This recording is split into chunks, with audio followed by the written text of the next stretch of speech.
Hello, everyone. Welcome to another edition of Sticky Note Conversations. I am your host, Erika Washington, and I am really excited today. And I feel like I say that every week. I'm really excited.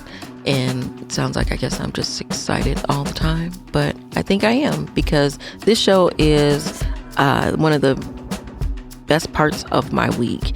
Being able to sit down and talk to folks about everything that's going on in the world, and then what matters to them most is a highlight and a joy and a privilege. And I am really privileged today to invite a good friend and colleague and fellow Las Vegas activist and movement builder into the podcast room today. The fabulous Ender Austin has made it into Sticky Note Conversations. And so welcome. Thank you. It's funny you say that, because a lot of people, when I introduce myself in church settings, and I say, my name is Ender, they assume I'm saying, call me by my church title, Elder. Elder, okay. And I'm like, you can call me Trey. Well, that would make you sound a little pretentious. Just maybe. A little. If you were just walking around the streets, you go to Starbucks, name, Elder. Boom. I'm Elder Austin. I have the card that says that I'm a elder or whatever, and it feels pretentious, probably because I'm not 70. And also, like, I feel pretentious when I wear a collar. So, like, if I have to wear a collar, I've never seen you in the collar. I wear a collar at least once a month, and but sometimes multiple times, like funerals, blah blah. Not blah blah the funerals, geez. But what's funny, etc. Yeah, well, the funeral I did Saturday, the family was like, you can wear a Cuban shirt. That's what we're wearing. I'm like, well, I don't want people to think that I'm not really eulogizing. So I'll wear a suit, but I won't wear a collar. Well, yeah. I think, it's just like weddings. Some people wear white, but then sometimes you have folks that wear a lot of different other colors. You could wear any color dress you want to. You can do what you want. So I think at a funeral, if everybody's wearing Cuban shirts, which I'm not actually sure what a Cuban shirt is. What is a Cuban shirt exactly? It's like, those white shirts that like kind of have like a faint pattern on it, more cream than white, really. But yeah, it was something that the deceased, he didn't like suits. Oh. So they were like, yeah, so we're going to be anti-suit. Yeah. And they were like, but you're preaching, so maybe it should be different for you, because all the pallbearers are wearing this. But, it was interesting. But you don't want to blend in. That was definitely a sidebar. Yeah, that's okay. We can sidebar here. I think that's the point. It's a conversation more than an interview. Gotcha. So I'm going to ask you questions, but you can ask me questions back. We'll see if I answer. But we're just talking. But I do want to start off. I always ask everybody to introduce themselves, how they identify. And when I say that, I mean, we have our titles in work and all of that. But when you think about who you are, who is Ender Austin? It's funny. Okay, I'm not gonna go there. So I'm Lanita's husband and Ender 4 and Ethan's dad. And I guess in the grand scheme of life, I would want people to know that I'm someone who really loves justice, wants to do mercy, and walk humbly. And I'm definitely a Christian. I'm definitely somebody who really is serious about my faith and my walk with Christ. But I'm someone who finds that many times being perplexed because of the current iteration of Christianity in America and what that looks like, and how at many times that can be harmful, has been harmful to Black folk, but can be harmful to a lot of communities that I do not like the word marginalized, is what it means, but like who are on the margins at times, who aren't centered. So as much as I'm very out front about being somebody who is in a relationship with Jesus, and it's something I want people to know about me, it still feels at times pretentious, right? Like, because then people think that means that I know everything or whatever. So I'm Nita's husband, Ender 4 and Ethan's dad, and I love preaching. I love preaching, and yeah, whatever way that comes out. So tell me, you're not a Las Vegas native, but you're almost a native. You've been here for a very long time. So tell me about how you got to Vegas. So my mom and my I'm going to use the word stepdad here only because it has context in the story, not because that's who my dad is to me. When they married, when I was 8 actually, we moved here from Las Vegas, and well, they got married when I was 8. We moved here when I was 9. I finished the school year back in Memphis, and so I'm one who always has and always will consider myself a son of the South. I mean, you have the accent. Listen, being here since you were 9, but still sounding like a Southern boy is a thing. Country. I mean, my boys who are born in Las Vegas, grits every morning. There's a pot of grits on. Literally, they had grits this morning for breakfast.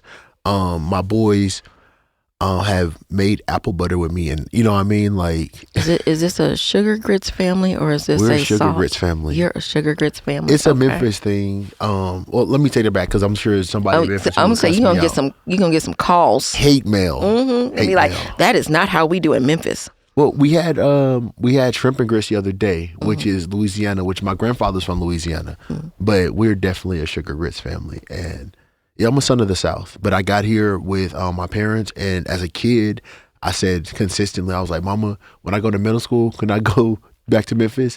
And I'm like, when I go to high school, can I go back to Memphis? I'm a grandmama's boy, I want to live with my grandmother. And we're not going to talk about we can talk about your grandmother's cast iron skillet with her cornbread. I remember that story. Yeah, and I still got my grandmother's cast iron skillet. It means something. I'm like, grandma's hands. Thank you, Bill Withers. Rest in peace. But it was something that always drew me back home, and Memphis is still so much in my heart. Now that my boys are 9 and 12, check this out. They know the different pizza spots in Memphis when we land. They're like, are we going to go to this one or this one? And like, that means the world to me, that even though I've been away from home so long, boys still know that's where home is for daddy. Well, and I think that's important that they know that their roots are deeper than one particular place. Facts. And that's hard, because I was recently talking to someone. Sometimes I never know if that episode will have already aired or not that I talked to. But we were talking about the roots, and she's the daughter of immigrants from Jamaica.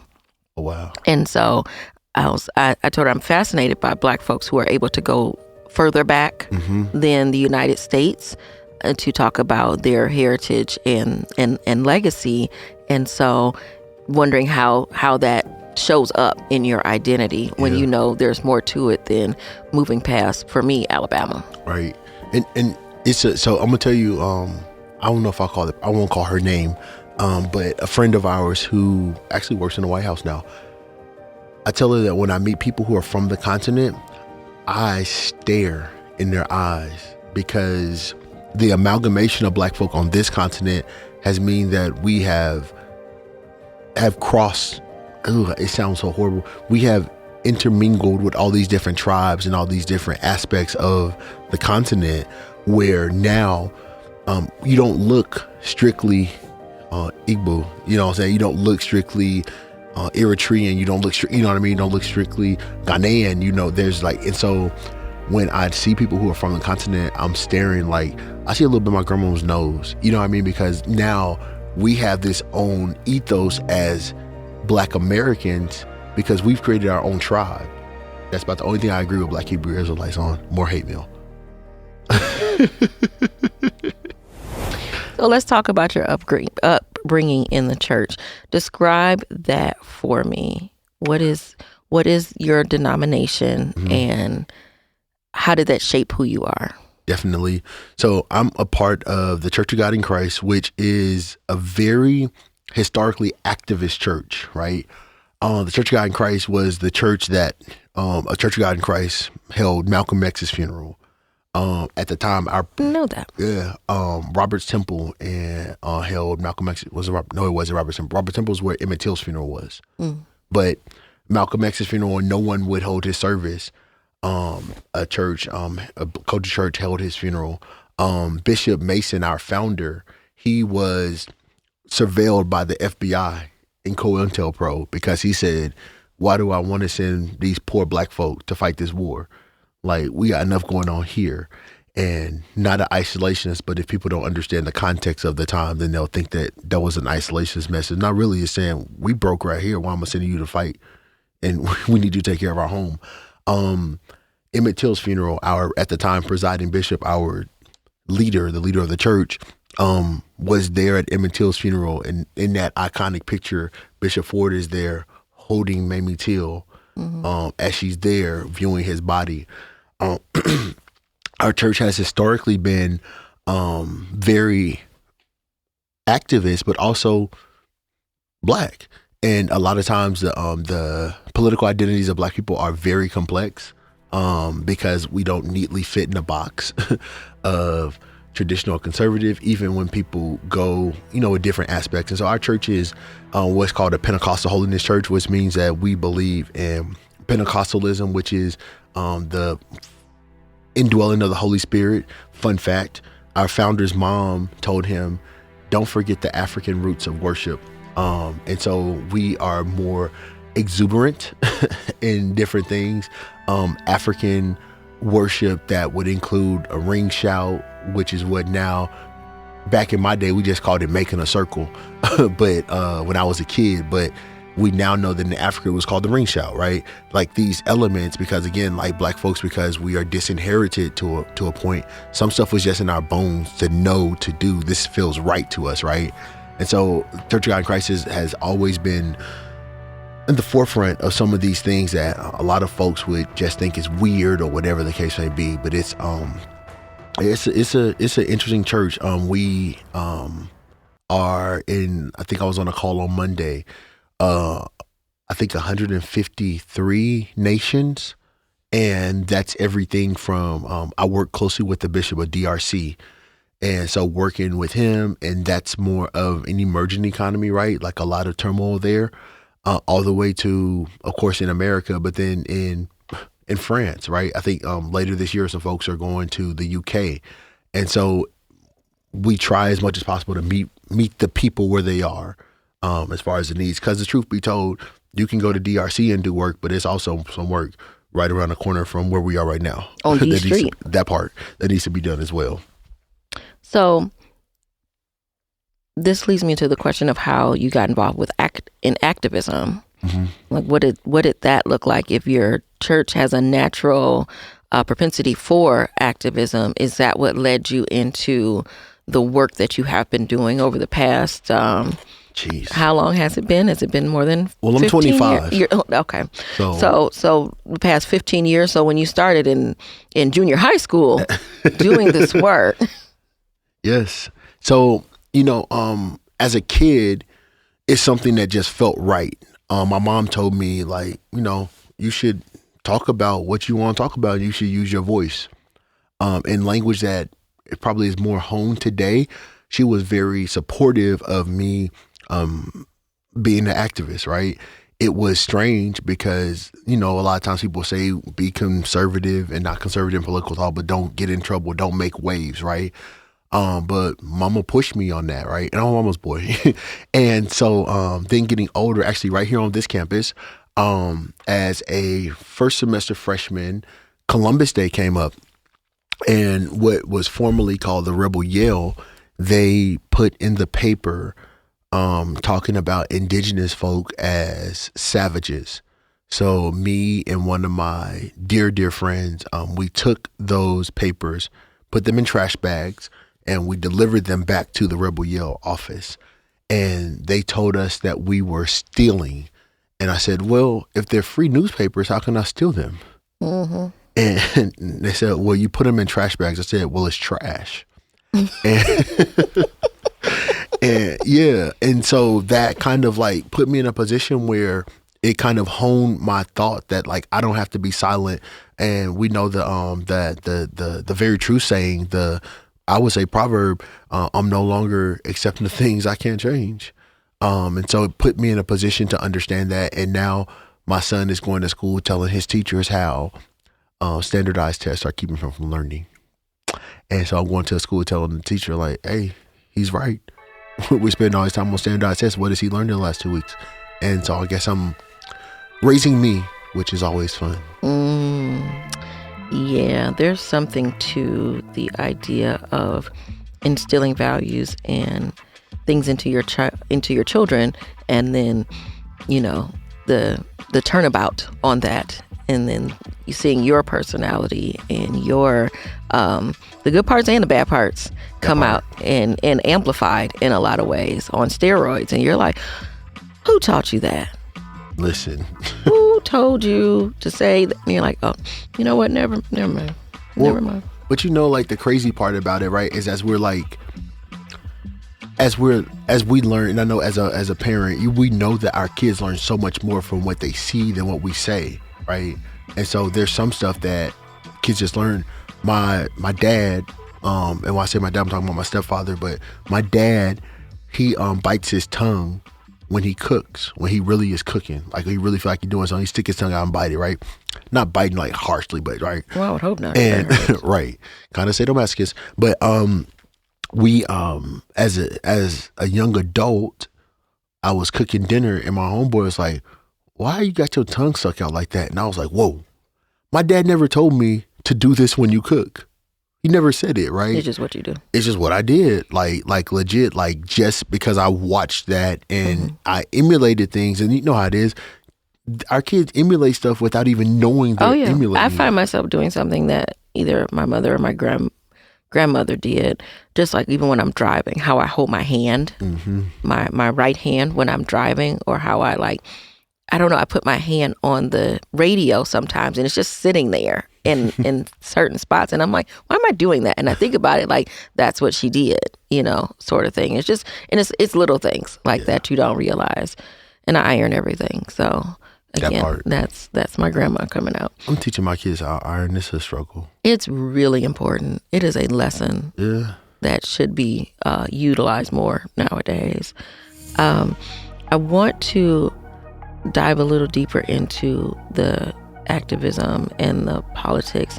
Tell folks a little bit about your trajectory and how you got to where you are now, which is now the sole proprietor of your own what are we calling it? We're calling it a strategy consult, or it's a weird thing. It's weird. But so when I was 18, Kelvin Atkinson, the former senator, his first race, he was our senator in North Las Vegas, and someone said, you should help him. And so I got some papers and I walked around with him. So like door knocking? Yeah, door knocking, because that's what they told me to do. Asha was, I don't know why Asha was running my life at 17 or so, but Asha... I think a lot of people might be able to say that. Look. Asha Jones, for folks who don't know, for context, is a... what a lot of folks would term a political guru, political queen. Spent many years working for important folks in the state, including Congressman Horsford and Senator Harry Reid, and Shelley Berkeley. Oh, and Shelley Berkeley, right? Yeah. So that's those are some powerful positions, to be in. So I can see how, at 17, you said, yes, ma'am. Yes, ma'am. She told me that Shelley Berkeley was who I was helping, and I was going to go and do this stuff for Shelley Berkeley. So I was like, yes, ma'am. And at the time, she was CD1 Congresswoman. And so at 17, I was there working for Shelley Berkeley. And then Congressman Horsford, a few years up the road, he is Senate Majority Leader. And as Senate Majority Leader, he was helping with formulate strategy throughout the party. And they were discussing how they could do a better job of reaching out to Black folk. And so I had my first political email was taustin@mvdems. My nickname is Trey for context. So I'm the third. And so, so that kind of landed me in this very abusive relationship that we call politics. And it's been fun. And that has included like some great wins, some really sad days and all that kind of stuff. But through it all, I guess it's been fun, including working at Make It Work, sitting around the coffee table. I mean the kitchen table, literally sitting around the kitchen table. Yeah, I don't know that I've ever mentioned. I may have that Make It Work Nevada as a state-based organization started in my house, and we had conference room A, which was my dining room, and conference room B, which was the family room in the back. When you want to relax on the couch and have conversations from there. And until we got our office, which wasn't really an office, and we were sort of squatting, I think. Over off at MLK. My kids still talk about that. That office was hilarious. Like, looking back on it now, when you talk about starting from the bottom, ooh-wee. But there, it had character. Right. Oh, lots of character. It had character. Lots of character. And it was also a secondhand store. So there were things in which people could purchase or organize. Yeah, all the things. We could do whatever we wanted to. And so, I mean, there's an amount of freedom to that, I think, though, that we had that, honestly, I think people really were annoyed by the amount of freedom and liberties we took in how we decided to organize for ourselves. To that point, like, one thing I learned from you, and I still hold this true, is we took the Queen's funeral, the day of her funeral, we took that day off. We sure, yes, Aretha Franklin. That was... Conference room B is where we sat and watched. In mourning. Yeah, I mean, it was a 9-hour funeral, so we had to take the day off, but we were actually going to watch it. We sat and stood and napped and lunched. I mean, she had 3 wardrobe changes. My goodness. And I mean, and that kind of like, and I guess that really is a part of my trajectory of like advocating for marginalized folk, because what happens a lot of these spaces, they're filled with people who are affluent to a certain extent. And so I remember, this is the one thing I'll never forget this. I hired this sister who was a single mom, had been out of work for a while, and we were sending her to a training in Denver. And they told me, they said, yeah, when she gets there, da-da-da. I was like, oh, well, Denver's airport is really far, so it's like, you got to take that train. And they're like, oh, yeah, we'll just reimburse when she gets back. And then I'm like, oh, okay. And they're like, yeah, she got to check in the hotel. Like, oh, yeah, she can just put it on her credit card. And then I'm like, oh, what's the per diem? And I'm like, okay, let me get her the per diem information. I'm like, oh, yeah, we'll just give it to her when she gets back. And I was sitting there and I was like, I don't making know. The assumption. Yeah, that she has a credit card, that she has the ability to put these things on a credit card. It's also making the assumption that, when we hired her, we didn't say you need to have a credit card with a limit with available balance of this, right, to do this. And I'll be frank, on that job, I was putting a lot of stuff on my credit card, then getting reimbursed, sometimes late. So then I didn't have to pay my credit card bill and then come back and get money from them to pay myself back. But now I didn't put my money, you know what I mean? And a lot of times this work requires us to really be, to organize as we're organizing, right? To like really create what equity looks like. Like, it means something that we get Fannie Lou Hamer Day off, right? That we like actually say, oh no, this is why we're taking this day off. And while I don't need you to work on a day, we're going to talk about why we're taking day off before we take the day off, and then enjoy the day. Like, that kind of advocacy, it really levels the playing field from, they're gatekeepers who like know that you can, if you're wealthy, you can go on a cruise after Election Day and you don't need a job until February. I'm sorry. I feel like that was a dig. It probably was. Ooh, the shade.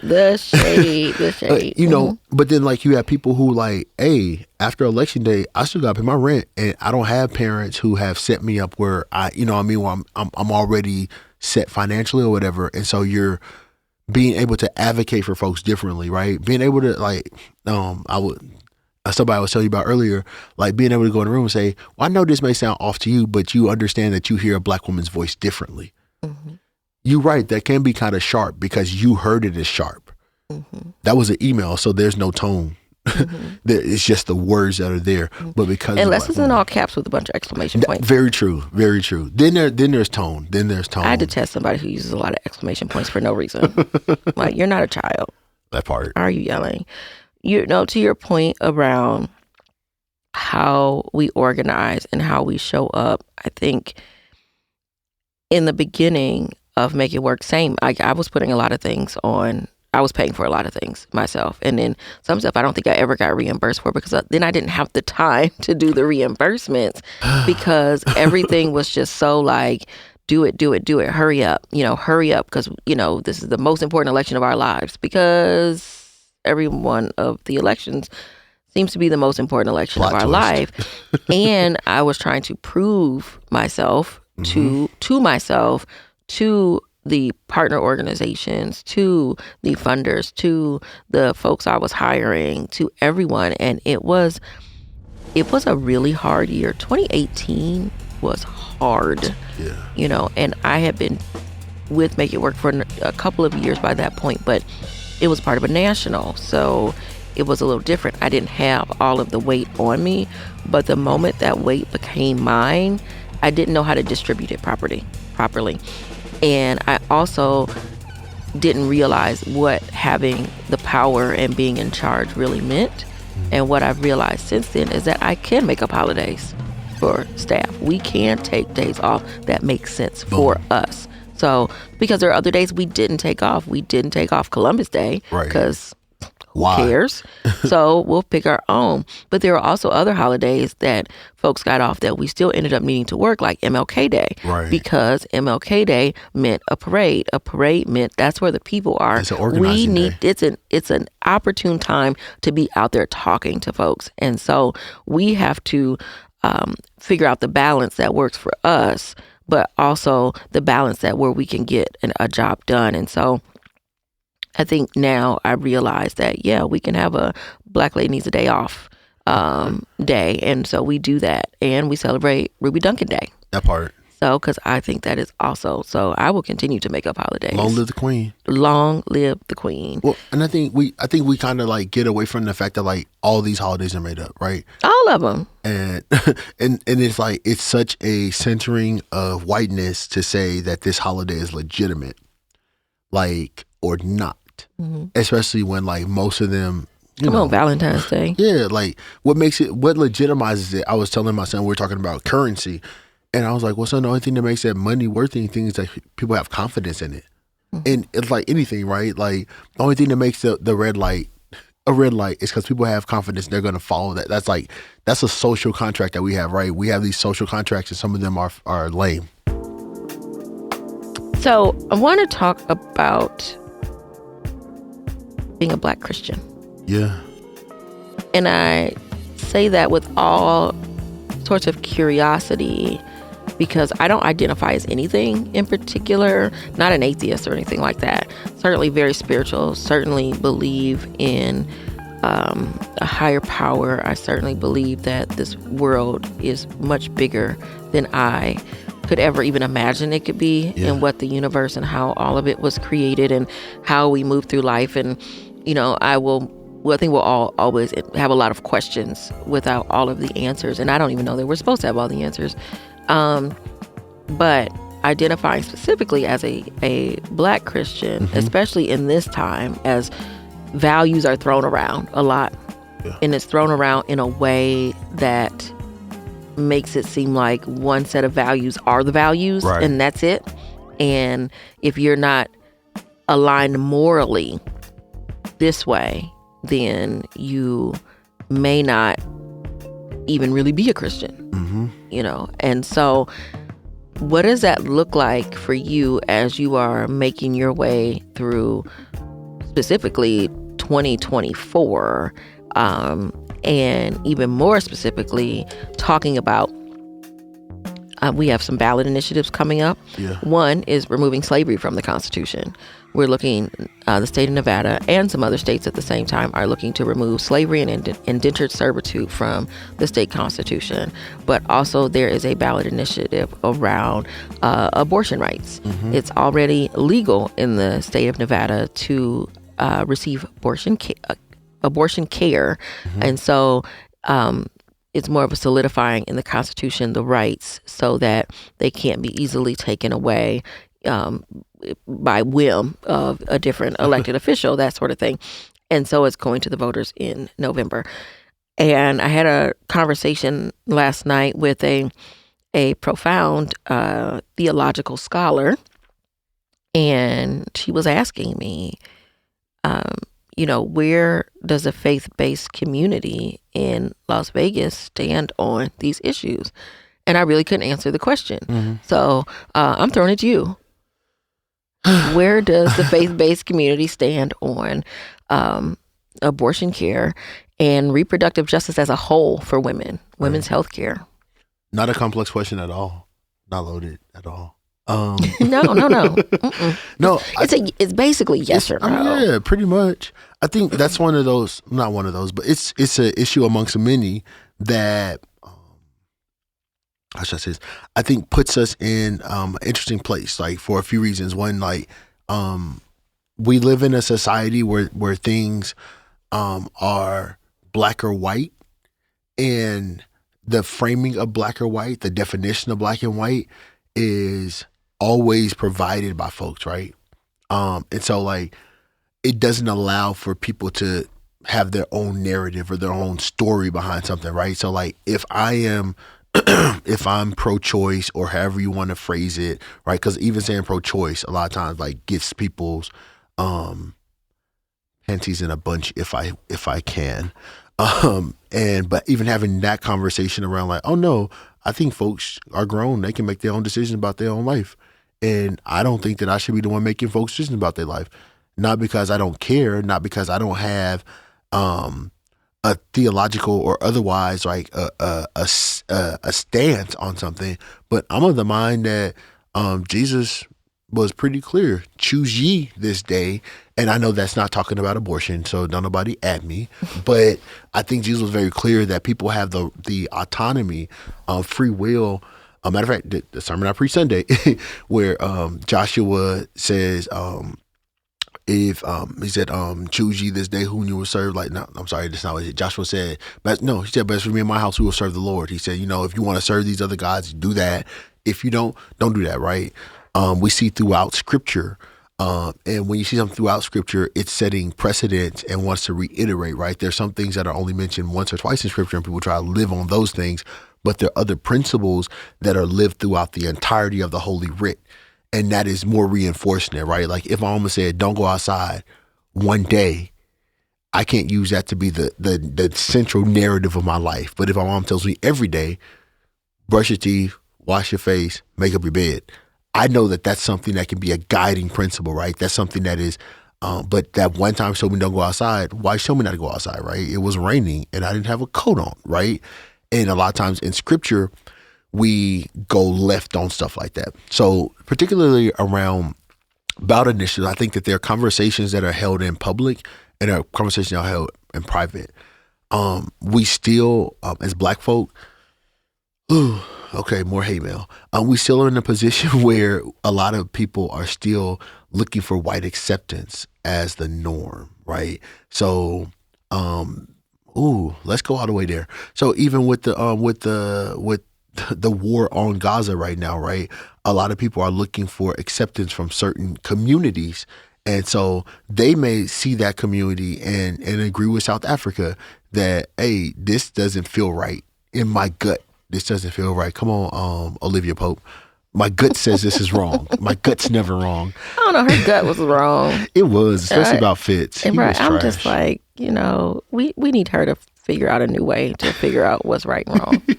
Because she did some stuff like Amanda Tanner. Come on, man. Like, I'm still mad about Amanda Tanner. Right, You didn't have to do that to that girl. Right. We need to go back and see how we can fix that. Right. But, a lot of stuff that we know, and this is an interesting thing about Black spirituality and Black Christianity in particular, whereas a lot of European traditions are very much about the text, and not saying that Black folk do not have a fidelity to the text, but a lot of Black folk, we are more about the experience that we've had, and the experience is equally as significant as the text, right? Like, I told you, Church of God in Christ, we are a holiness Pentecostal church, and so there were some things about Pentecostalism that we were that may not have been borne out in the text per se, right? But our experience told us. Grandmama told me this was her experience. So that experience, that testimony, was serious to us. Matter of fact, the Bible tells us that we overcome him, talking about the enemy, by the blood of the Lamb and the word of our testimony, giving us credence to the fact that the griot, or the passed on tradition, right, is important. But a lot of us are drunk with the wine of the world, and dare I say, drunk with the wine of whiteness. And so when it comes to ballot initiatives, we are put in a situation where it's black or white, and those lines are drawn not by our community. And because they're not drawn by our community, we end up in conversation, a situation where we're trying to defend stuff that we ain't got to defend. I think my wife should be able to make her healthcare decisions, right? Like, I got good friends who like need birth control to regulate different things about their body, and a lot of that we don't want to talk about it in some areas, but that is many times decided by a lack of research on Black women when they make these products, right? And so because the way that certain products have been produced, and they didn't do a good job of including Black women in the production of said product, we're now in a position where Black women are having these very challenging issues with their bodies as they're trying to regulate these different things, right? These are issues that we know about, and we're having these conversations in the back room, right? We're having the conversation, absolutely, but it's happening in a secluded place, and we're acting like the thing ain't a thing, and we know that it is. So I would not speak as like all Black folk are pro-abortion care or pro-choice, but I do know that there is a large contingent of people who are very honest about the experience they had in their own families. Let's talk about it, like the experience that if my grandmother, and we know Black women who were sexually assaulted, if my great grandmother was sexually assaulted on this plantation, if she could have taken an herb that would have cleansed her body of that situation. I hate to use that kind of phraseology, right? But I think a lot of our grandmothers would say, "Give me that herb," right? A lot of them might have. They probably did, right? They had something, right? And not only that, when sexual assault is one side, but also like if there's something that's killing me. And I've told the story before. My wife is told as well about my oldest son and that C-section literally putting us in a position where the doctor's like, "Hey, dude, y'all got to make a decision because this is not looking good." And I'm like, what does that even mean? You know what I'm saying? Like, what do you mean not looking good? Right. Like, we're pregnant. We're going to go home with the baby. Like, what do you mean? That's what happened. And, you know, when we don't tell our stories, other people tell our stories for us. So is it talked about in church settings, group settings? This could be youth group, this could be women's group, this could be men's group, actually. Are folks talking about the access and how church leadership can make a stand or a statement or how whatever it needs to look like to show the support of, you know, being pro-choice or being pro Black folks, pro Black women making their own decision, like especially for people who have lost agency in so many areas of their lives, right? Like, why can't I say what I want to say? And excuse me. And so I think there are a lot of conversations I had, and I hate to say this, but behind closed doors, and because there's such a stigma, particularly on abortion and abortion care, there's such a stigma of we can't touch that, again, because the conversation has been framed by folks who have no understanding of our communities, who have no understanding of what we're going through and everything, right? And so a lot of those conversations, unfortunately, are held behind closed doors, which they should be, right? I think that everything is not for public consumption. And I think, I would say that if you go to the average person, right? And I think the research shows this as well, the polls, et cetera, speak to that, right? Like if you talk to the average person, they telling you that I make up my own mind about this and this is how I feel.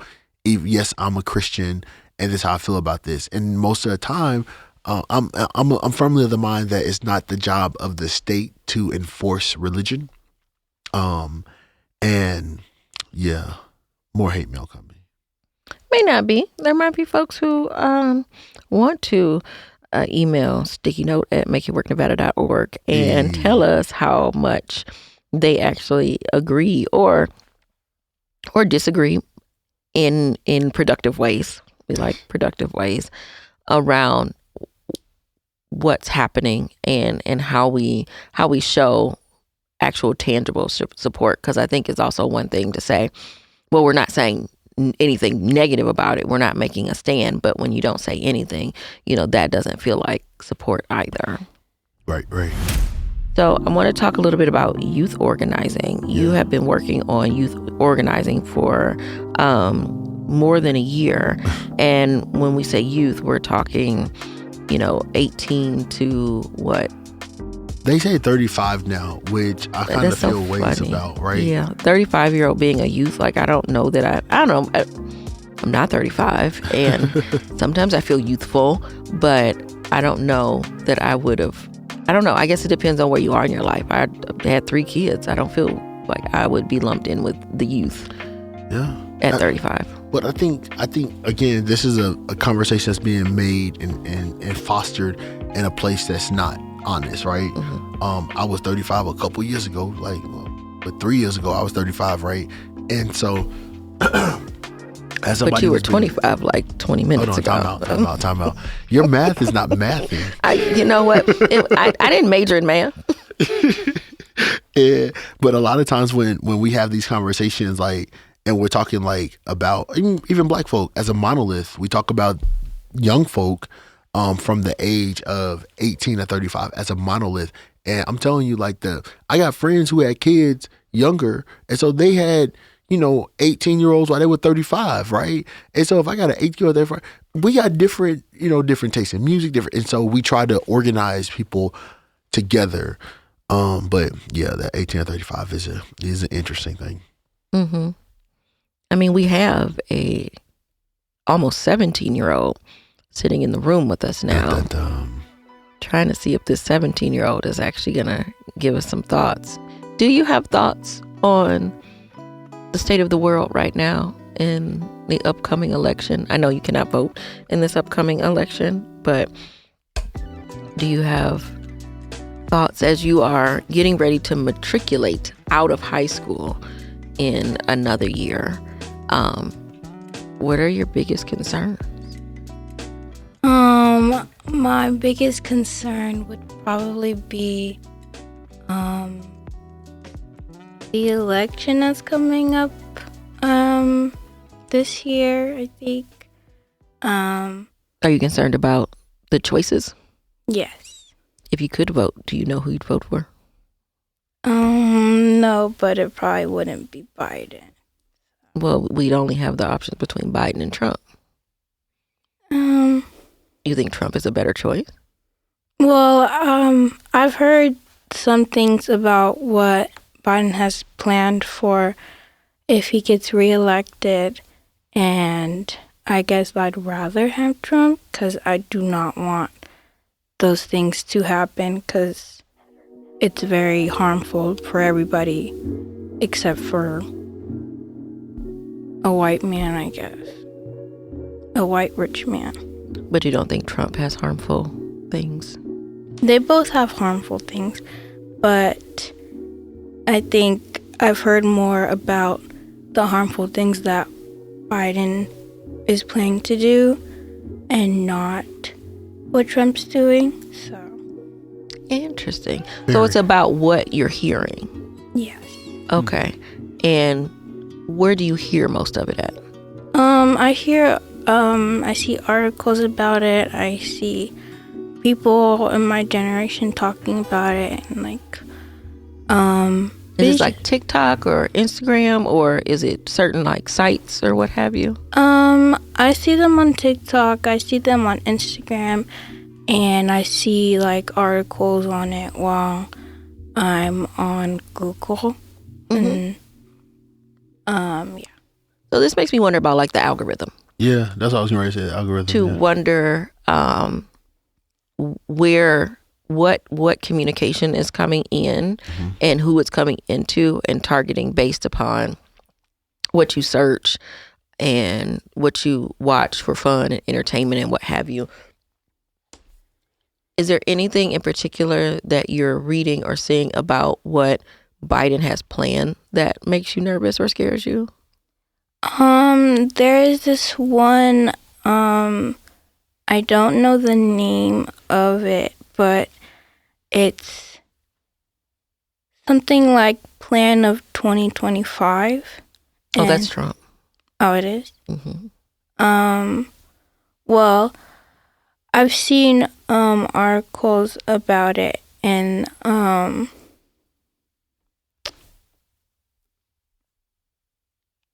they've said that both Biden has plans similar to those too. Interesting. Okay. Very. So, yeah, I think I'd love to see like some of the stuff that you saw and to kind of see where it is, because this goes back to that whole conversation around fake news. And even though Trump coined the term fake news, and we also know, and it was very widely said after the 2016 election, that we had infiltration come in from Russia and probably other places. I don't know if they blamed it all on Russia on purpose because it was Russia, or if it came from multiple places. But for youth that are not even able to vote yet, to get some of this information and see it and start to make determinations about that is very interesting to me, and then understanding one from the other. And do we really understand the difference between a Biden and a Trump? But also knowing that a lot of folks aren't happy with either choice. Yeah. And then having to make a choice feels like, why do I have to make a choice? Do you and your friends talk about politics or policy at all? It's not something y'all talk about. But do you talk about things that you want to do in the future, like anything like that? No, I only talk about politics and like election stuff with my siblings. Well, that makes sense.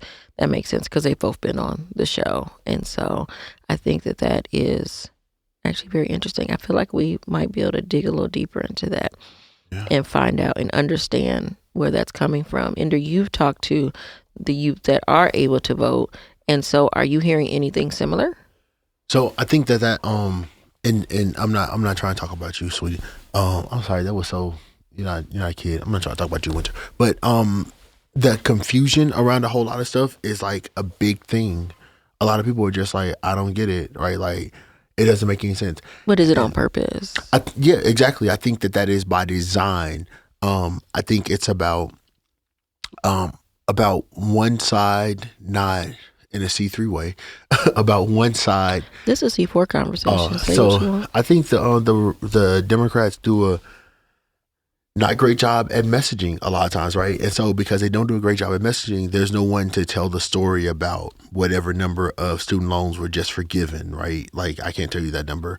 And I've done this for all of my adult life, but most of my life. But so you're not messaging well over here, so there's no way for that to stick. And then one side is just saying a bunch of crazy stuff. Like, I was listening to one of the best storytellers of our time, Rachel Maddow, and she was talking about how she is very good. She is amazing. And you were like, where is she going with this? I know it's going to be good, but where is she going? And she was saying how Donald Trump went to a black church that was filled with white people. Make that make sense? So he went to a black church filled with white people, and then after he left the black church filled with white people, he went and did a rally with someone who holds very racist views, right?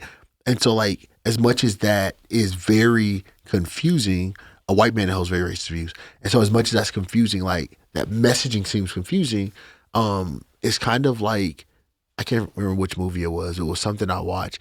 It was Scandal, where they were like, come on, Scandal is where we come back to, like, our Wikipedia. Not sponsored. But we do love Shonda Rhimes on this show. Love. And she is a sticky note interview potential one day as soon as I see her. Come on, Shonda. Or email her. What they basically said is that they're like, this crime scene, Huck, was like, this crime scene is too pretty. Let's make it so messy that no one can figure out what happened. I forget who was dead at that time. And because it was mostly every episode somebody died. Exactly. And that's what happens. I feel like that's like the Trump strategy at times, is let's make this so crazy, so messy that nobody can really figure out what the heck is going on. And then people come out like, oh yeah, Project 2025, I don't know, that's somebody, right? Like, is he racist? Because, like, you know, he's doing a dog whistle to the racist by being with the racist guy, but he's also doing a dog whistle to black folk by showing up at a black church. Well, there are a lot of there's a larger number of non-white people who are feeling like Trump might be the answer, and then there are a lot of folks who feel like that's not even remotely possible. Right. And I think that is what keeps me up at night. Well, not really, because I don't let anything keep me up at night, because I need my sleep. Don't kill my vibe. Right, exactly. You're not gonna stress me all the way out. But what I am hearing and seeing and observing by trying to be outside of my bubble more, because I also know if you stay in your bubble, that's all you see is what's in your bubble, that people either are identifying with Trump because of his criminal background. He's an old felon now. Versus, or they think that he was the reason why we got checks during, or many people got checks during the pandemic. Right. Or that, their lives financially were better, because right now, even though they're saying we're not in a recession, people feel like we're in a recession. And so they think that what would change that? You start to look for any sort of change that you can make. And one of those things could be the president, and think, well, if we have a different president, maybe my circumstances would change, even though we know that that's not necessarily the case. It really usually is not the case at all.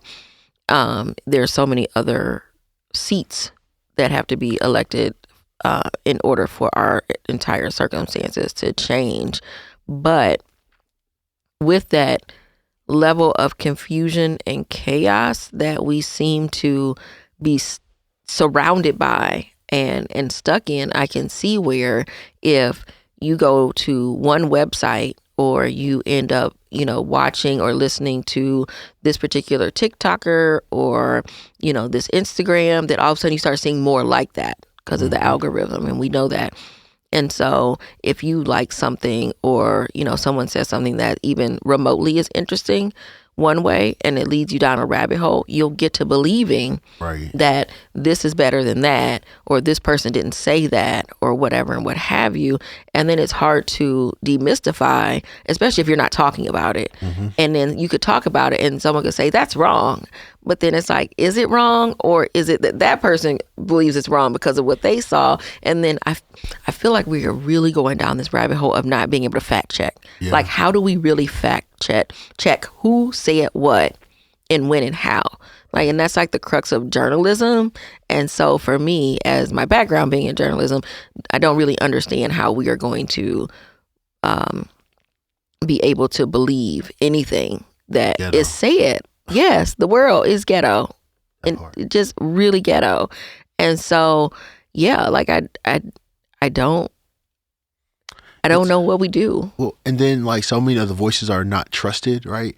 And like there's a whole nother conversation around that, right? That my grandma just believed that if it was on the 8 o'clock news, it was legit. You know what I mean? And we know that the news media has been complicit even way back when, right?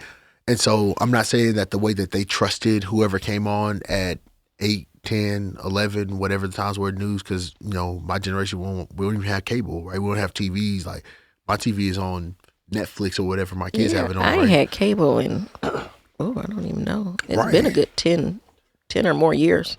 That part. And so, like, we 2 generations ago, they consistently watch the news. Also, those people vote at a much higher, percentage than us. And I wonder if that's like, if that is Darwinism, that the ones that are still living are the ones that were smart enough to vote. That's a whole nother conversation. But we're in a position where there's not trust in the quote unquote news media. Some of that is very, very legitimate, right? And there's also a piece where there are people who are, who should have never been trusted, that we put trust in, and they may be saying what we want to say as folk who are in a particular position. But yeah. The ghetto. Yeah, I mean, I could feel like that about even Bill Clinton about some things. Yeah. You know, hindsight. And so this is less about, I think, a Democrat or a Republican conversation. This is about a humanity conversation and how we get to a place where, as humans, we are all loved and protected and able to provide for and have the resources that we need to, you know, have our best glow up. Right. And a permanent glow up at that. We are running out of time, which is whack. And I haven't asked you about democracy, and I have to ask you about democracy. Yeah. How do you define democracy, and do you think we have it? No, we don't have it. Okay, well, you never think about that? Yeah, that's not even a question about, because the fact that if I lived in California, my Senate representation versus someone in Montana, right? Like, I don't know the exact math, but it's like bananas, BANANAS. Thank you, Gwen Stefani, for helping us spell bananas regularly. We know more, and the more you know. But I think that I define democracy really as everyone's voice being heard, right? And I think that we are in a society where everyone's voice is not heard, and not only, I just did that quick definition, but also not valued, right? My house is not a democracy, and my children don't get a vote. They have a voice. We talk about things, but they don't get a vote. My wife runs our house. She's the one who's in charge. I sometimes don't get a vote. I'm going to say, do you vote or do you just listen? I submit my suggestions, and then exactly, and it's taken under consideration. Right. Or sometimes it's like, sorry, rejected. We're not doing that. Bring that back in 2 years to next session. Yeah, and it's like some stuff should be done democratically, and some stuff should not. Right? Like when I coach my boys in sports, ain't no vote about whether or not we're gonna run. Because you jokers don't understand that the reason we lost the last 2 games is because y'all were tired in the third quarter. So ain't no vote about that, right? But I think when it comes to other things, we need a more democratic way. And what we currently do in America, too many people are disenfranchised, not only by literally having their voting rights taken away, but also too many people are disenfranchised by other things, like by the chasm that financial resources make, where some people are able to sit down and talk directly to the president or presidential candidates, and so they can hear directly from them. That didn't happen to everybody, right? Everybody, honestly, at times journalists are gatekeepers, very much big so. time, and because they'll print what they want to print and hide what they don't want. Well, and I think also, you can pitch a story to an outlet, and they don't have to pick it up. They don't have to talk about it. There's so many things in this world that never gets talked about because someone has to decide whether or not that's interesting. That part. And whether or not that will be good for readership. Will that bring in more views or what have you? And the bottom line is, is it going to make somebody some money or some sort of notoriety? And if it doesn't, then, that's boring. I don't want to talk about that. But the boring might be really important information that somebody needs. That part. And I think, and it's like, it's him. I think that straight democracy is difficult.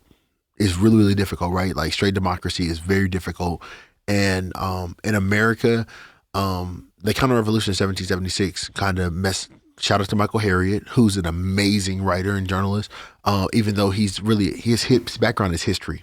Mm-hmm. But yeah, I just got his book. It is amazing. I love that book. Yes. What's the name of it? The Black People's Guide. Something. I'll find it and add it to the show notes and maybe even do a voiceover because I can't remember the name of it. But anyway, keep going. But I think the Counter-Revolution 1776 and really the miseducation of the Negro, and not the book, but the truth of the matter, right, has changed the way that we've looked at a lot of these stuff, and now we understand better, like, hey, this was always lame.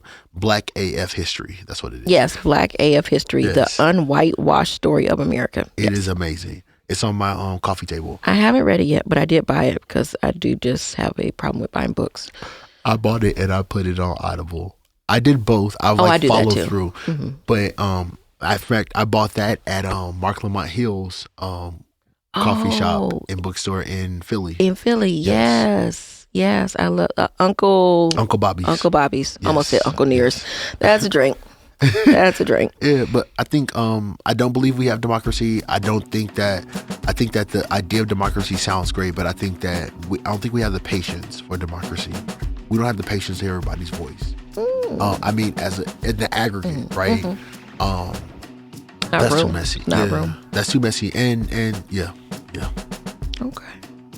I mean, I think that's a good point. I ask everyone that question because I think that it's important to hear the variety of answers, but most everyone agrees that we don't have it. And yet we're always fighting for keeping a democracy. But if we don't have it, how are we fighting to create a democracy? And what does that actually look like? So for the future generations, including my youngest who graced their presence here today with us at the podcast table, and I'm really excited. My beautiful shy baby, I love you. Thank you for being on air. You're welcome. So for anybody that don't know, that's my youngest, Winter, who will be 17 by the time this conversation happy birthday. is happy birthday. By the time this conversation is had. But don't let that baby voice fool you, because they will cut into me if I am babbling on too long or, uncool about any particular things. When that baby voice does not work when we're in a hotel and they try to order room service and they were like, no, like, where's your parent? I had to call and be like, it's almost 17. Let the child order a hamburger. Anywho, thank you so much, Ender and Winter, for joining me on another episode of Sticky Note Conversations. I really did enjoy this conversation, and I did have other questions, but we are oppressed by time, which is a construct, but a construct we must fit in because we only pay for an hour on the station. So again, thank you so much for being here, and I look forward to future conversations about so many subject matters and whatever it is you're doing next. And to everyone listening, if you have any thoughts, suggestions on future content or about this conversation in particular, please feel free to email me at stickyknote@makeitworknevada.org. That's makeitworknevada.org. And we'll see you next time. Thanks so much. Thanks for listening to Sticky Note Conversations with Erika Washington. Hosted and executively produced by Erika Washington, with music, mixing, and editing by Black Gypsy LLC. Special thanks to KUNV 91.5 in Las Vegas. This show is powered by Make It Work Nevada, a project of Tides Advocacy.